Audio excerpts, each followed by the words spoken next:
प्रिय विद्यार्थियों, यम का मैंने आपको यम के विषय में समझाया। इसके पश्चात दूसरी जो सीढ़ी है योग साधक के लिए वो नियम है। नियम भी 5 हैं: शौच, संतोष, तप, स्वाध्याय और ईश्वर प्रणिधान। ये नियम कहे गए हैं कि हम यम के साथ नियम का भी पालन करें। और नियम उसको कहते हैं नियमन्ति निवर्तयन्ति नियमाः, कि जो हमें बुरे कार्यों से निवृत्त करती हैं और अच्छे मार्ग पर जो हमें ले चलती हैं वो नियम होते हैं। और नियम को ही व्रत भी कहते हैं। हमारे यहाँ वेद में बहुत सारे मंत्र मिलते हैं। ओम अग्नि व्रतपते व्रतम चरिष्यामि तच्छकेयम तन्मेराध्यताम इदम महामनृता सत्यमुपैमि। ऐसे ही चंद्र के लिए, सूर्य के लिए भी बात की गई कि हम जैसे सूर्य और चंद्रमा आदि ये सब अपने व्रत का पालन करते हैं, अपने नियम पर चलते हैं। सूर्या चंद्रमसौ धाता यथा पूर्वम कल्पयत, और स्वस्ति पंथा मनुचरेम सूर्या चंद्रमसा विव पुनर्दताग्नता जानता संगमे मही। अर्थात सूर्य और चंद्रमा के समान हम भी अपने जीवन में नियमित रूप से सही सन्मार्ग पर चलते रहें। जिस प्रकार से सूर्य चंद्रमा अपनी गति या उसको कभी भी परिवर्तित नहीं करते, इनको रीत बताया गया है, ऐसे ही हम भी जीवन में अपने यम के पालन में और नियमों के पालन में निरंतर सही रास्ते पर, ठीक रास्ते पर चलते रहें। तो जो नियम है वो हमें अच्छे मार्ग की तरफ ले चलने का एक मार्गदर्शन करता है। हम ठीक प्रकार से अच्छे रास्ते पर चलें। तो पहला जो है, पहला नियम बताया कि शौच। जीवन में हमारे जीवन में शुचिता होना आवश्यक है। पवित्रता जीवन के लिए बहुत आवश्यक है कि जब तक हम पवित्र नहीं होंगे तब तक एक अच्छे व्यक्ति की या एक उच्च कोटि के साधक की जो पहचान है वो एक स्वच्छता के रूप में भी बतलाया गया है। कुछ लोग ये बताते हैं कि गंदे मैले कहीं पर भी कैसे भी लोग रहते हैं, उनको लोग एक उच्च कोटि का साधक मानते हैं। लेकिन वैदिक दृष्टिकोण से ऐसे लोगों को अच्छा साधक नहीं माना गया। साधक उसको अच्छा माना गया है कि जो अपनी दिनचर्या में, व्यवहार में भी शुद्ध पवित्र हो। तो शौच में बताया कि जीवन में शुचिता आवश्यक है। और शुचिता आंतरिक और बाह्य 2 प्रकार की होती है, आंतरिक शुचिता और बाह्य शुचिता। बाह्य शुचिता में, बाहरी स्वच्छता में हम अद्भिद गात्राणि शुद्ध्यन्ति मनः सत्येन शुद्ध्यति विद्या तपोभ्याम भूतात्मा बुद्धिर्ज्ञानेन शुद्ध्यति। बाह्य शुद्धता कहते हैं कि शरीर की जो शुद्धि है, कहते हैं कि वो जल से होती है। स्नान करने से, दंत धावन करने से, मुख प्रक्षालन से और वस्त्र के प्रक्षालन, साबुन आदि से हम वस्त्र और शरीर की शुद्धि जल के द्वारा, साबुन के द्वारा कर लेते हैं। ये तो बाह्य स्वच्छता है। और बाह्य स्वच्छता भी हमारे लिए जीवन में पवित्रता का, आजकल जो कोरोना का समय चल रहा है इसमें भी बतलाया गया कि हम शुद्ध पवित्र कपड़े पहने, बार बार हाथ मुंह धोएं, मुख को धोएं। यदि बाहर से आते हैं तो कपड़े को धूप में डाल दें, सूर्य के प्रकाश में। बाहर से आते हैं तो घर पर हाथ पैर धो करके तब अंदर प्रवेश करें।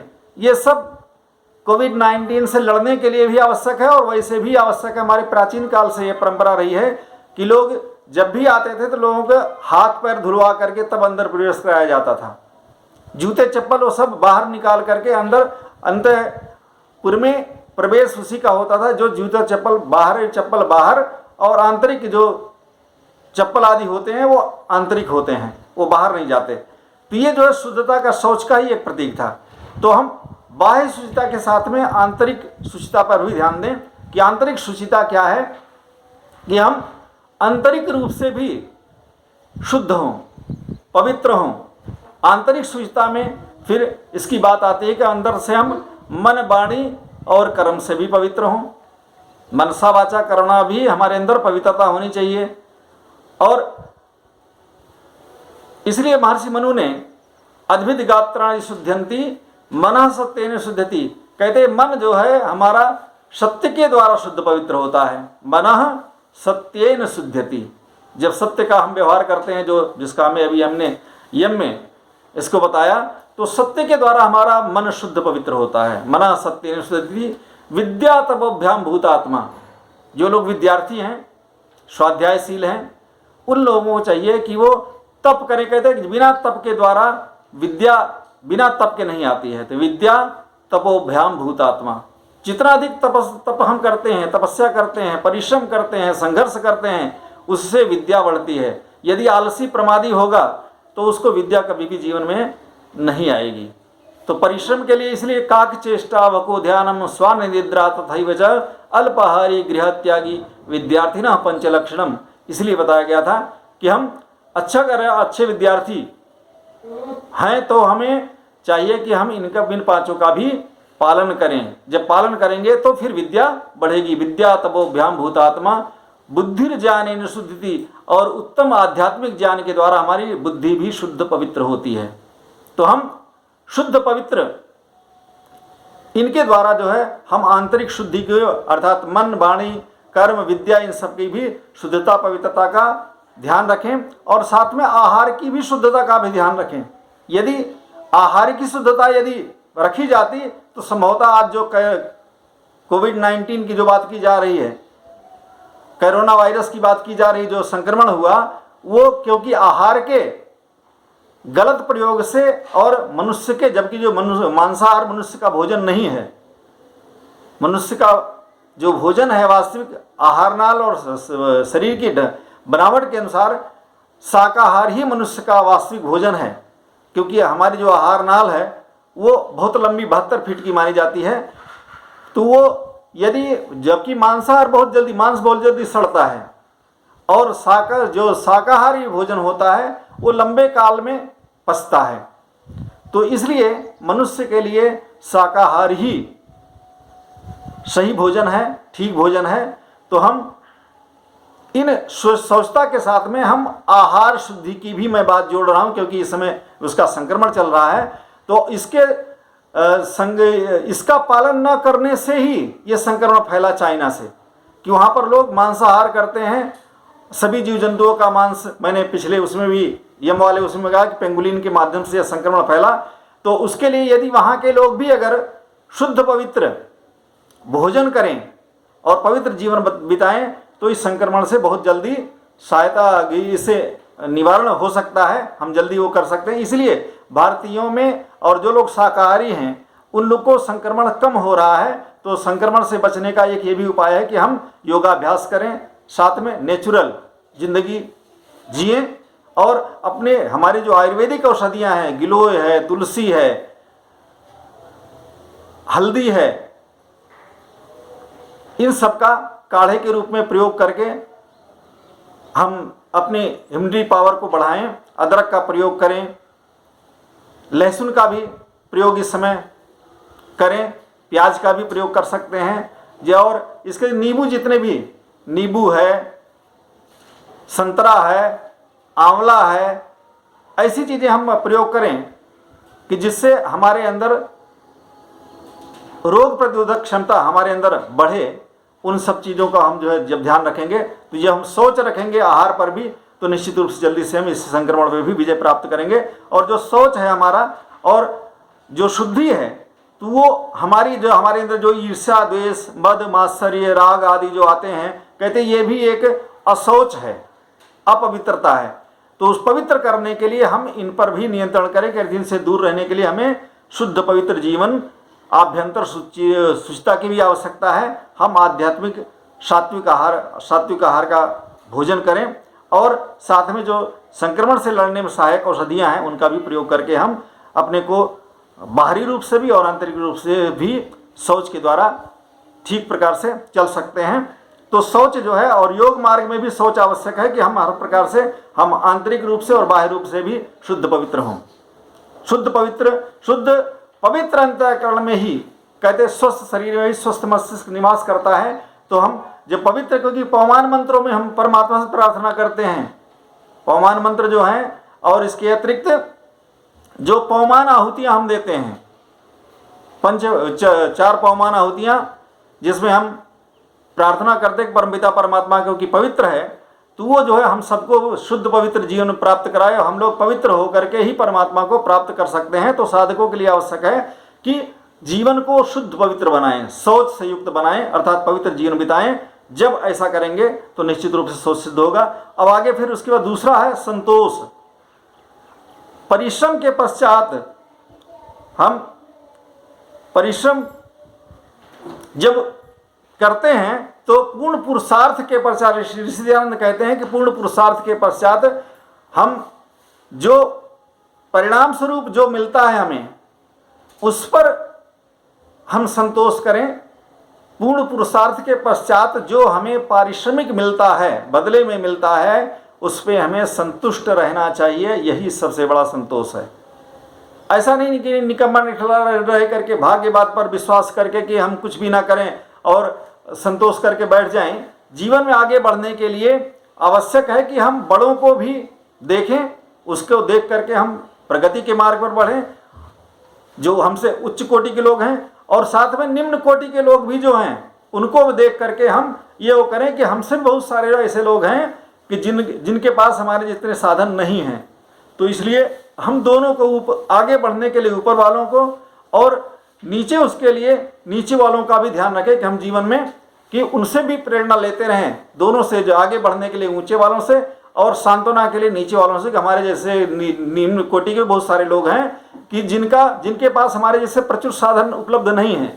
इसलिए जीवन में समन्वय बना करके पूर्ण पुरुषार्थ से, परिश्रम से, जो हमें परिश्रम से, सात्विकता से, ईमानदारी से, हमारे खून पसीने की कमाई से जो हमें मिलता है, उसमें हमें संतुष्ट रहना चाहिए। और पूर्ण पुरुषार्थ के बाद जो कुछ हमें मिलता है, कहते हैं परमपिता परमात्मा भी पुरुषार्थ करने वालों का ही सहयोग करता है। इसलिए हमें पूर्ण पुरुषार्थ के साथ जो कुछ भी बाद में मिलता है, उस पर हमें कर्मण्येवाधिकारस्ते मा फलेषु कदाचन को स्वीकार करते हुए हम अपने जीवन में निरंतर आगे बढ़ते रहें। तो ये संतोष जो है, अर्थात मेहनत करने के बाद विद्यार्थियों के लिए विशेष करके कि वो जीवन में पुरुषार्थ करें, तब उसके पश्चात संतोष करें। ऐसे नहीं कि संतोष करके बैठ जाएं तो उससे जो जीवन का कार्य सिद्ध नहीं होगा। इसलिए संतोष में तात्पर्य है कि हम पुरुषार्थी बने, मेहनती बने।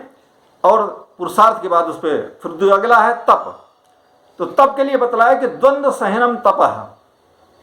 तप कहते हैं कि द्वंद्व सहनम, कहते हैं कि जो विपरीत परिस्थितियां आती हैं जीवन में, सुख दुख, मान अपमान, ईर्ष्या द्वेष, लाभ हानि, जय पराजय, ये सब जो चीजें हैं, विपरीत जो परिस्थितियां हैं, उनमें व्यक्ति को अपने उद्देश्य के प्रति निरंतर संवेदनशील बने रहना चाहिए। और जो उद्देश्य बनाया है उसके प्रति व्यक्ति को तपस्या से युक्त होना चाहिए, अर्थात संघर्ष करना चाहिए। उसमें जो व्यवधान आते हैं उनको ध्यान में न रखते हुए जीवन में जो उसने एक लक्ष्य बनाया है, जो उद्देश्य बनाया है, उसके प्रति वो निरंतर संवेदनशील रहे और उसको निरंतर जीवन में ध्यान वो रखता रहे। जब ऐसा करेगा तो निश्चित रूप से उसकी तपस्या सिद्ध होगी। और तपस्या कहते हैं कि योग ही नहीं, कोई भी कार्य बिना जीवन में तपस्या के कोई भी कार्य सिद्ध नहीं होता है। महर्षि वेदव्यास जी कहते हैं न तपस्विनो योगा सिद्ध्यति। वो कहते हैं कि योग बिना तपस्या का सिद्ध नहीं होता। और ऐसे जितने असुर हुए उन्होंने भी लंबी लंबी तपस्याएं की। और तपस्याओं में आपने देखा होगा, सीरियलों में भी देखा होगा बच्चों, कि उसमें आप चाहे हिरण्यकश्यप हो, चाहे बाणासुर हो, चाहे रावण हो, चाहे कंस हो, सभी ने लंबी लंबी तपस्याएं की असुरों ने। और तपस्या करके उन्होंने शक्ति को प्राप्त किया। और शक्ति को प्राप्त करने के पश्चात उन्होंने दुरुपयोग जो किया, उसी कारण से उनका विनाश हुआ।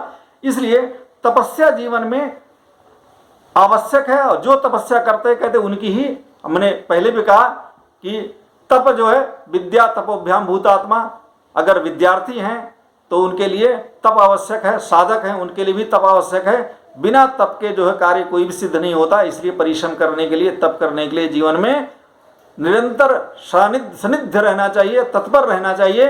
ये नहीं कि थोड़ी सी बारिश हो गई, थोड़ी सी जो है मौसम चेंज हुआ तो जो हमें सर्दी जुकाम बुखार हो गया और हम घर बैठ गए, तो ये ऐसे जो है तपस्या से विद्या नहीं बढ़ती है, न तपस्या होती है। इसलिए हम संघर्ष के लिए जीवन में तैयार रहेंगे तो निश्चित रूप से हमारी तपस्या सिद्ध होगी। तो इसलिए तप जो है कहा कि विपरीत परिस्थितियों में जीवन में असमरसता बनाए रखने के लिए, समदृष्टि रखने के लिए आवश्यक है कि हम जीवन में तपस्वी बने। विपरीत परिस्थितियों में घबराएं नहीं। आजकल जैसा कोरोना का लोग जो है एक भय व्याप्त कर रहे हैं, इसमें आवश्यक है कि अपने आत्मबल को मजबूत बनाए रखें। जो होना का वो तो होगा ही, अपने को विशेष रूप से बचा करके रखें, लेकिन अपना आत्मबल भी मजबूत बना के रखें कि परमपिता परमात्मा की व्यवस्था से संसार चलता है। ईश्वर के ऊपर हम विश्वास करके निरंतर श्रेष्ठ कार्य करते रहें, अच्छे कार्य करते रहें, और जो सरकार के द्वारा नियम बनाए जाते हैं उसका पालन करते हुए चलेंगे तो निश्चित रूप से जीवन में हम जरूर सफल होंगे। अगला फिर चौथा स्वाध्याय। कहते स्वाध्याय वो है कि जिससे हम आत्मचिंतन प्राप्त करते हैं। स्वाध्ययनम स्वाध्याय, कहते जिन ग्रंथों में आत्मा संबंधी, आत्मा के उत्थान संबंधी आध्यात्मिक उपदेश दिए गए हैं जिससे आत्मा की उन्नति होती है, उनका जीवन में स्वाध्याय करना, उन सदग्रंथों का स्वाध्याय करना ही स्वाध्याय है। आत्मचिंतन करना स्वाध्याय है। कोई विद्यार्थियों के लिए विशेष रूप से बता रहा हूं कि जो ट्रेन रेलवे स्टेशनों पर आप देखते होंगे कि बहुत सारे जो वहां पर बुक स्टॉल लगे होते हैं, वहां पर आप देखते हैं कि मनोहर कहानियां, फिल्मी कलियां और क्या क्या और भी बहुत सारे मनोरंजन के जो पत्र पत्रिकाएं रहती हैं, वो स्वाध्याय नहीं है। अखबार पढ़ना यह स्वाध्याय नहीं है। स्वाध्याय आत्मचिंतन जो जिन ग्रंथों के अध्याय उपन्यास पढ़ना यह स्वाध्याय नहीं है। स्वाध्याय वो है जिससे हमें आत्मिक एक दृष्टिकोण मिलता है, हमारा आत्मबल आध्यात्मिक हमें ज्ञान होता है। वो उन ग्रंथों का स्वाध्याय करना ही वेद, उपनिषद, दर्शन, योग, इन सब का स्वाध्याय करना, आध्यात्मिक ग्रंथों का जिनमें आत्मा, परमात्मा और प्रकृति संबंधी यथार्थ ज्ञान दिया गया है, उनका स्वाध्याय करना जिससे हमें हमारा आत्मबल मजबूत होता है, वो स्वाध्याय के अंतर्गत आता है। इसलिए स्वाध्याय के बाद जो है हम ईश्वर प्रणिधान पे कहते सर्व क्रियाणाम परम गुरु अर्पणम तत्फलो संन्यासो वा। कहते कि ईश्वर प्रणिधान वो है कि कहते जिसमें हम अपने समस्त कार्यों को ईश्वर के प्रति कार्य करने के पश्चात कार्य और उसके परिणाम को भी परमात्मा को पूर्ण समर्पित कर देते हैं। वो जो है ईश्वर प्रणिधान है। अर्थात परमात्मा का दिया हुआ सब कुछ पदार्थ है, उसको हम स्वीकार करते हैं कि प्रभु जो कुछ मेरे पास है सब आपका है और आपके दिए हुए पदार्थ को मैं आपको समर्पित कर रहा हूं। ऐसा भाव बनाना कि तेरा तुझको अर्पण क्या लागे मोरा, या राजी हैं हम उसी में जिसमें तेरी रजा है, इस भाव को हृदयंगम करना, ये ईश्वर प्रणिधान का वास्तविक भाव है। और जब ऐसा हम अनन्य प्रेम परमात्मा के प्रति समर्पित रखते हैं तो निश्चित रूप से हमारा ईश्वर प्रणिधान सिद्ध होता है। तो इसका हमें फल मिलता है, हम परमात्मा के सन्निकट पहुंचते हैं और जीवन में योग मार्ग पर हम अधिक से अधिक बढ़ते हैं। आसन तीसरा है आसनम स्थिरम सुखम आसनम। कहते हैं जिसमें स्थिरता पूर्वक हम बैठते हैं और बैठ करके लंबे काल तक ध्यान लगाते हैं, वो आसन है। आजकल जिन योग का प्रचार किया जा रहा है, योग दिवस में भी आने वाला है, तो जो हम आसन करते हैं, शीर्षासन, सर्वांगासन, पश्चिमोत्तानासन, इनका योग से संबंध नहीं, शरीर से इनका संबंध है कि इससे हम स्वस्थ रहते हैं। लेकिन जो योग, जो महर्षि पतंजलि का जो योग आसन से तात्पर्य है, वहां पर सिद्धासन, स्वस्तिकासन, सुखासन, पद्मासन, इन आसनों से तात्पर्य है कि जिस आसन में बैठ करके आप लंबे काल तक साधना में बैठ सकते हैं सुखपूर्वक, उसके उन आसनों की यहाँ पर बात की गई है। ये तो स्वास्थ्य की सुरक्षा के लिए अन्य प्रकार के चिकित्सा की दृष्टि से जो आसन किए बताए आजकल प्रचलित योगा के नाम पर प्रचलित है, हम उसका विरोध नहीं करते, स्वास्थ्य के लिए वो भी ठीक है, लेकिन आध्यात्मिक उसके से उसका उतना लेना देना नहीं है। आध्यात्मिकता के लिए तो इन आसनों का विशेष अभ्यास करना, उत्तम स्वास्थ्य के लिए उनका भी योगाभ्यास करना चाहिए, हमें आसनों का भी प्रयोग करना चाहिए। तो ये जो है यहाँ पर भाव। इसके बाद चौथा प्राणायाम। प्राणायाम तस्मिन् सति श्वास प्रश्वास और गतिर्विच्छेदः प्राणायाम। प्राणायाम कहते हैं कि निश्चित रूप से कहते जो एक सामान्य प्रक्रिया चल रही है श्वसन की, उस गति में अधिकता या कमी कर देना, तस्मिन् सति श्वास प्रश्वासयोर गतिर्विच्छेद प्राणायाम। कहते सामान्य रूप से जो एक श्वसन की प्रक्रिया चल रही है उसमें गति में ज्यादा या अधिकता या कम कर देना, उसको प्राणायाम कहा है। कि उसमें हम वो करके लंबा या कम करके हम प्राणायाम, और ये 3 प्रकार का बतलाया गया है उसमें, रेचक, पूरक और कुंभक। प्राणायाम मुख्य रूप से महर्षि पतंजलि के अनुसार जो बताए प्रमुख रूप से, वो कहते हैं कि बाह्य प्राणायाम अर्थात जिसको हम रेचक बोलते हैं, अर्थात श्वास को बाहर निकाल देना, श्वास को बाहर निकालना, ये रेचक है या बाह्य है, बाह्य प्राणायाम है। अंदर लेकर के अंदर लेना, ये पूरक है जिसको हम आभ्यंतर प्राणायाम बोलते हैं। और तीसरा कहते कहीं का कहीं रोक देना, वो कुंभक है।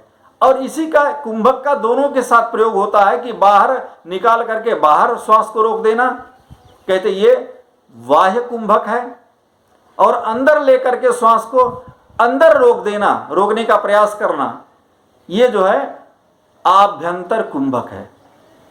और कहीं का कहीं भी रोक देना वो तो कुंभक है ही के अर्थ। तो हम ये इस प्रकार से इसके चतुर्थ प्राणायाम की भी बात की है कि बाह्य आभ्यंतर विषयाक्षेपी चतुर्थ प्राणायाम के लिए उन्होंने कहा कि कहीं का कहीं भी रोक देना, कहते ये जो है, और क्योंकि प्राण का मन के साथ बहुत गहरा संबंध है, तो इसके लिए जब भी हम संध्या करते हैं, योगाभ्यास करते हैं, इसीलिए प्राणायाम सबसे पहले किया जाता है कि प्राणायाम करके हम पहले मन को नियंत्रण में कर लें। तो इसलिए प्राणायाम आवश्यक है। और इस प्रकार से फिर, क्योंकि समय अधिक नहीं है इसलिए मैं समय पर अपना वक्तव्य पूर्ण करना चाहता हूं, तो इसलिए 5वां प्रत्याहार है। प्रत्याहार में हम स्विषया संप्रयोगे चित्त स्वरूपानुकार इंद्रियाणाम प्रत्याहार। महर्षि पतंजलि का सूत्र है कि इंद्रियों का अपने विषयों को छोड़ करके चित्त के स्वरूप का अनुसरण करने लगना, अर्थात अपना जो उनका आहार है, आंखों का रूप देखना, कान का बाहरी शब्दों का श्रवण करना, संगीत सुनना, या मुख का बोलना, नासिका का सूंघना, ये सारी जो भी चीजें हैं, कहते कि ये जो है आभ्यंतर बाह्य चीज को ग्रहण ना करते हुए आभ्यंतर उनकी गति हो जाए। अर्थात कहने का भाव ये है कि हम इंद्रियों पर मन के द्वारा नियंत्रण प्राप्त कर लें। इंद्रिय 5 ज्ञानेंद्रियों पर, कर्मेंद्रियों पर तो वैसे हम स्थिर रहते हैं, लेकिन मूल रूप से ज्ञानेंद्रियों पर, साथ में मन के द्वारा इस पर भी जो है हम चित्त में उसका समाहित कर दें, अर्थात चित्त के स्वरूप का ये सारे 6 जो चीजें हैं, मन और 5 ज्ञानेंद्रियां, उसका अनुकरण करने लगें। जब अनुकरण करने लगेंगी तो निश्चित रूप से हमारी साधना जो है आध्यात्मिकता की तरफ बढ़ने लगेगी। ये जो है पंच बहिरंग योग के नाम से भी जाने जाते हैं 5। अब अंतरंग योग की तरफ बढ़ते हैं। अंतरंग योग में धारणा, ध्यान और समाधि। धारणा जो है देशबंध चित्त से धारणा, कि किसी स्थान विशेष पर हम अपने मन को या चित्त को जो रोकते हैं, अब वो रोकने का माध्यम दोनों हो सकता है। बाहर त्राटक के रूप में भी हो सकता है, बाह्य वस्तु पर भी हो सकता है, और अंदर भी हो सकता है। महर्षि पतंजलि ने शरीर के अंगों पर भी अभ्यंतर की बात की है कि शरीर के किसी अंग पर हम जो है अपने मन को रोकें, अर्थात हृदय प्रदेश में, आज्ञा चक्र में, नासिका अग्र में, नाभि चक्र में, जिसको मणिपूरक चक्र बोलते हैं, 3 पर भी कहीं पर भी जो है अपने मन को आप नियंत्रण करके उस पर रोकने का, एकाग्र करने का प्रयास करें। अब वो चाहे आप बाहर ही करें या अंदर ही करें, ये आपके ऊपर है। तो और इसके बहुत सारे साधन भी एकाग्रता के बतलाए गए, उसमें व्याख्या में नहीं जाता। तो इस प्रकार से जो धारणा है, कहते हैं किसी स्थान विशेष पर अपने चित्त को रोक करके, यहां पर किसी बाह्य देश से नहीं है, यहां पर आंतरिक केवल स्थिति से है। देश का अर्थात देश जो काल की बात की गई, यहां पर केवल साधना के उससे की गई है, किसी बाह्य प्रदेश या देश से नहीं लिया गया है, यहां पर शरीर के उससे ली गई है। तो इस प्रकार से जो धारणा है किसी स्थान विशेष पर चित्त को एकाग्र करने का प्रयास करना, कहते हैं कि ये जो है धारणा का स्वरूप है कि उसको हम धारण करें। उसके बाद यही धारणा जब और गहरी हो जाती है तो ध्यान के रूप में हो जाती है। और ध्यान क्या है? देशबंध चित्त से धारणा, और ध्यान के लिए ध्यानम निर्विषयम मनः, और इसके अतिरिक्त ये भी बतलाया कि तत्र प्रत्येकतानता ध्यानम। महर्षि पतंजलि ने कहा कि जो धारणा जिस वस्तु पर की गई है उसी में एक तानता हो जाना, एक निरंतरता हो जाना, कि हम जो है उसी हमारी जो चिंतन धारा है वो एक तानता से, निरंतरता से आगे बढ़े, उसको हम ध्यान की कोटि में ले आते हैं। धारणा में उदाहरण देता हूं, जैसे बारिश की बूंदों में, बारिश को आप ले लीजिए, जैसे गांव में छप्पर होता है, छप्पर पर जब बारिश की बूंद प्रारंभ पड़ती है तो प्रारंभ में वो टप टप करके जो बूंद टपकती है। जब बारिश की बूंदें जब प्रगाढ़ हो जाती हैं, तेज हो जाती हैं, तो उस स्थिति में बारिश की बूंदें एक निरंतरता से, जब तेज बारिश होती है तो एक ऊपर से नीचे तक, धरती तक उसका एक तानता बन जाती है, एक लय बन जाती है, एक रेखा बन जाती है। और ये चिंतन की, ऐसे ही चिंतन की ये धारा जो है, जो प्रारंभ में हमने धारणा के रूप में प्रयोग किया था, वो एक तानता के रूप में, निरंतरता के रूप में बन जाए, तो वो जो है ध्यान की अवस्था बतलाई गई कि वो ध्यान की अवस्था बतलाएंगे, कही जाएगी। अर्थात जीवन में एक तानता, चिंतन में एक तानता बन जाना, डूब जाना, कहते कि ये जो है एक तानता, ये किसी अंग विशेष पर, और साथ में मन जो है निर्विषय हो जाए। दूसरी बात कि मन जब निर्विषय हो जाएगा, बाह्य वृत्तियों से अलग हो जाएगा, तो भी वो जो है मन शांत एकाग्र होकर के आध्यात्मिक पथ पर वो निरंतर आगे बढ़ने लगेगा। इसलिए ये ध्यान की अवस्था है, और यही ध्यान की जो अवस्था है ये और प्रगाढ़ हो जाए कि उस एक तानता में इतने हम खो जाएं कि हमें स्वयं की भी अनुभूति न रहे, जिसको समाधि के उसमें बतलाया कि तदेवार्थ मात्र निर्भासम स्वरूप शून्यमेव समाधि, कि हम अपने स्वरूप को भी भूल जाएं। और स्वरूप को भूलने के साथ उसमें क्या है कि जो ध्येय किया गया पदार्थ था वो ध्यान के रूप में परिवर्तित हुआ, और ध्यान इतना जो है वो हो गया कि केवल ध्येय वस्तु, केवल हमें कि हम जिस वस्तु का या जिस विषय को लेकर के हम जिस चिंतन कर रहे थे उसमें इतने खो जाएं कि हमें बाहरी अपने स्वयं का भी, शरीर का भी कोई भान ना रहे कि मैं चिंतन कर रहा हूं। अगर ये भी हो जाता है, जैसे हम कभी कभी देखते हैं किसी व्यक्ति को, कि व्यक्ति इतने गहरे में डूब जाता है कि उसको मिला के, भाई कहाँ खो गए तुम, क्या सोच रहे हो। तो जो ऐसी जो अवस्था है उसको हम डीपली, जिसको कहते हैं गहराई में खो जाना, तो ऐसी अवस्था कहते हैं जब लंबे काल तक चलती है, वो जो अवस्था समाधि की अवस्था होती है। लेकिन इस समाधि के भी दो रूप हैं, इस समाधि के दो रूप हैं, और वो है संप्रज्ञात समाधि और असंप्रज्ञात समाधि, जिसको सबीज समाधि और निर्बीज समाधि भी हम बोलते हैं। तो जो धर्म में एक समाधि या संप्रज्ञात समाधि है, कहते हैं कि इसके चार भेद भी बतलाए हैं। जब हम किसी माध्यम के द्वारा हम समाधि की तरफ आगे बढ़ते हैं, साधनों का लेकर के, जो अस्मिता, आनंदा, सविचारा, निर्विचारा, इनका जब माध्यम लेकर के हम बाहरी वस्तुओं का चिंतन लेकर के जब हम आगे बढ़ते हैं ध्यान में, तो उसको, या हम ईश्वर की चिंतन को लेकर के जब हम ध्यान करते हैं, परमात्मा के गुणों का हम ध्यान करते हैं, तो जब उसके माध्यम से हम वो चलते हैं तो वो जो है सबीज समाधि या संप्रज्ञात समाधि होती है। लेकिन वो जब हम इसका भी आश्रय लेकर के या प्रकृति की चीजों का साधन न लेकर के हम त्रिगुणातीत होकर के जब समाधि में और गहराई से जाते हैं, तो वो निर्बीज समाधि होती है और त्रिगुणातीत समाधि होती है।